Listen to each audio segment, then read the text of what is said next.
Salut les amis et bienvenue pour cette nouvelle vidéo qui s'annonce un petit peu plus courte que d'habitude mais très intense, vous allez voir. En fait, je vais vous avouer un truc, le paranormal c'est mon point faible. En réalité, dès qu'on commence à parler de fantômes, d'esprits, de possession, c'est là que je me décompose un petit peu et cette histoire a vraiment fait son effet sur moi et j'ai même hésité à faire cette vidéo tellement elle me donnait la chair de poule, mais c'est quand même une histoire trop cool, donc il fallait que je la partage avec vous.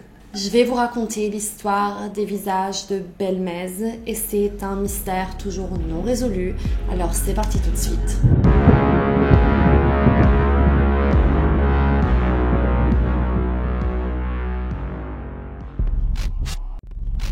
Notre histoire commence une journée d'août 1971 dans la petite ville de Belmez de la Moraleda. Il va y avoir beaucoup d'espagnol dans cette vidéo, alors ayez pitié de mon accent, puisque cette histoire a lieu en Espagne chez la famille Pereira. Un jour, Maria, la maîtresse de maison, remarque une tache sur le béton du sol de sa cuisine. Et Maria, qui aime que sa maison soit propre, décide de frotter pour enlever cette tache. Le problème, c'est que la tache ne part pas.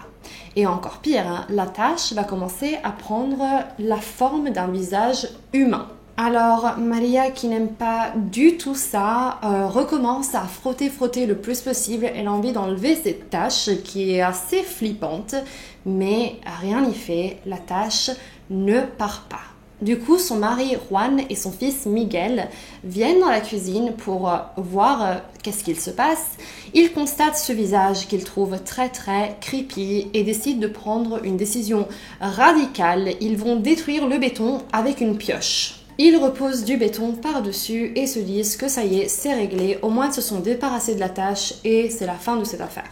Mais j'imagine que vous avez vu le truc venir, car oui, un nouveau visage va réapparaître sur le sol seulement quelques jours plus tard. Et puisque nous sommes dans un petit village, cette histoire a vite fait du bruit dans la ville et même arrivé aux oreilles du maire, qui cette fois va demander à la famille Pereira de ne pas détruire le sol et au contraire de le prélever avec soin et de lui remettre pour qu'on puisse l'étudier et essayer de comprendre pourquoi ces visages apparaissent dans cette maison. Et les analyses vont conclure qu'il n'y a aucune trace de peinture et que ces visages apparaissent sur le béton comme s'ils faisaient partie du béton en quelque sorte. Puisque personne n'arrive à se mettre d'accord sur qu'est-ce qui pourrait être l'origine de ces visages qui apparaissent, le maire va demander l'autorisation à la famille Pereira de creuser sous le sol de leur cuisine pour essayer de comprendre si le problème vient peut-être de quelque chose sous terre, en tout cas faire des recherches et des analyses pour comprendre un petit peu mieux. Et ils vont trouver quelque chose sous terre, quelque chose qui rend cette histoire encore plus terrifiante, puisqu'ils vont trouver des squelettes sans crâne sous la cuisine de la famille Pereira.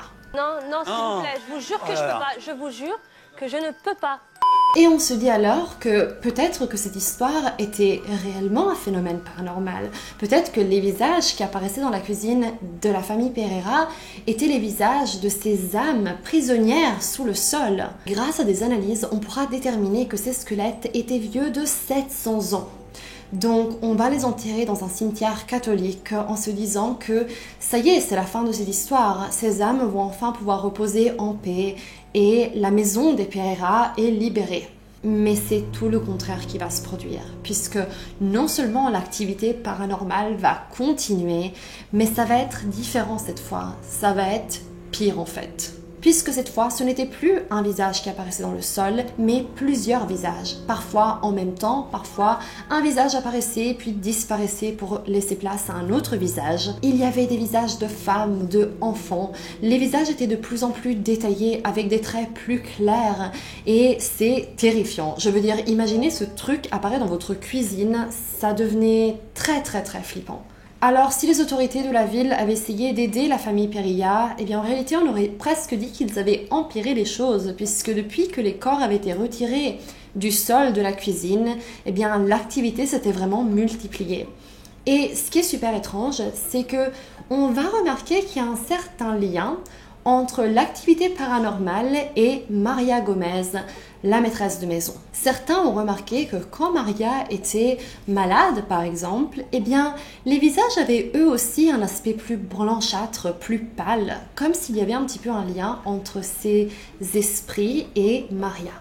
Alors, initialement, beaucoup de personnes ont cru que tout ça était un coup monté de la part de la famille Pereira, et je les comprends. Mais il faut dire que la famille était quand même très angoissée par cette histoire. Eux, ils aimaient leur maison, ils voulaient se débarrasser de ces visages qui avaient envahi leur vie et voulaient retrouver un petit peu de tranquillité.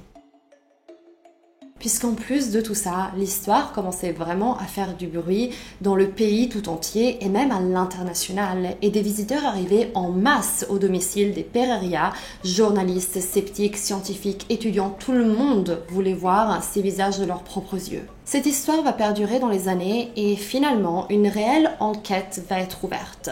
On va donc prendre des échantillons de béton pour les envoyer à l'Istituto de Ceramica y Vidro, le ECV, pour analyser ces échantillons de béton.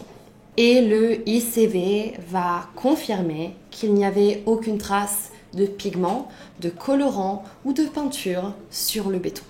Cette analyse de la ICV écartait déjà pas mal la théorie du canular, puisque comment quelqu'un aurait-il pu peindre ses visages sans peinture ni pigment? Ça semblait très difficile, mais on n'arrive quand même pas à se convaincre que cela puisse être autre chose qu'un canular. Du coup, on décide d'effectuer une deuxième expérience.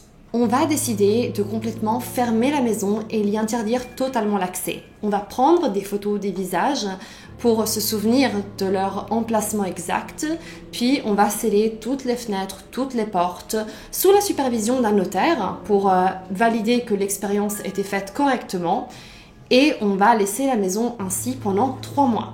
Les experts sont convaincus que suite à ça, personne ne pourrait intervenir ou altérer le sol sans être démasqué. Donc ils sont très confiants qu'ils vont juste rouvrir la maison 3 mois plus tard et que rien n'aura bougé. Mais ils se trompent, puisque alors qu'ils ouvrent la maison 3 mois plus tard, les visages avaient encore changé de place. Des nouveaux visages avaient apparu, d'autres avaient disparu. Du coup, on commence vraiment à pencher vers une explication paranormale. Et le docteur Hans Bender, un enquêteur du paranormal allemand, affirmera que ce cas est l'affaire paranormale la plus importante de notre siècle. La maison de la famille Pereira sera alors connue sous le nom de la Casa de las Caras, ou la maison des visages, et continuera à attirer énormément de touristes durant les 30 années qui ont suivi, puisque oui, l'activité paranormale va cesser 30 ans plus tard suite à la mort de Maria. Alors, effectivement, le fait que cette histoire ait cessé avec la mort de Maria fait effectivement penser à un coup monté.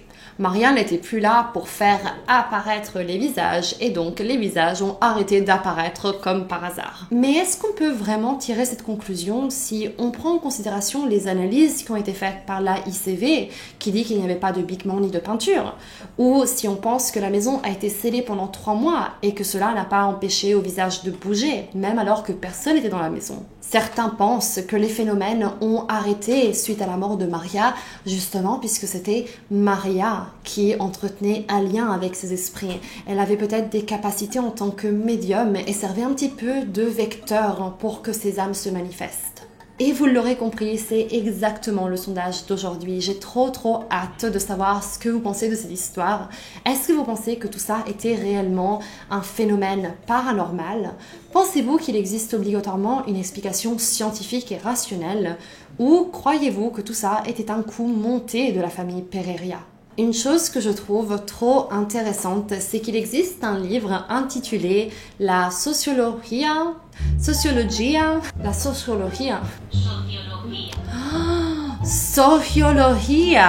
La sociologie. Non. Ce qui est super intéressant, c'est qu'il existe un livre intitulé La Sociologia. Ce mot est impossible à prononcer. La sociologie del Milagro, Las Caras de Belmez de Martín Serrano Manuel. Et en fait, ce livre a été écrit par cet auteur qui est un sceptique. Et donc, c'est très intéressant. Je serais très curieuse de voir quels sont ses arguments. Mais il existe aussi un autre livre intitulé Las caras de Belmez de Martínez Romero, qui lui est un auteur qui croit en la nature paranormale de cette histoire. Donc je pense que ce serait très intéressant de lire les deux livres et voir comment chaque auteur développe son argumentation et explique son point de vue. Et en 2017, un autre livre intitulé Los caras de Belmez sera publié, et dans ce livre, on retrouve une théorie qui expliquerait que c'est en réalité le fils de Maria, Diego, à l'origine de ce coup monté. Donc, comme vous pouvez le constater, personne n'arrive à se mettre d'accord sur cette affaire. Les amis, cette histoire a été un petit peu intense pour moi, puisque comme je vous disais, le paranormal, c'est quand même quelque chose qui me...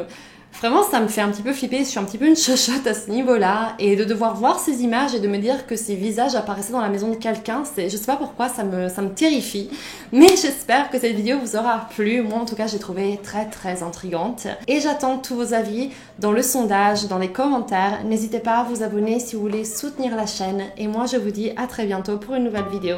Ciao!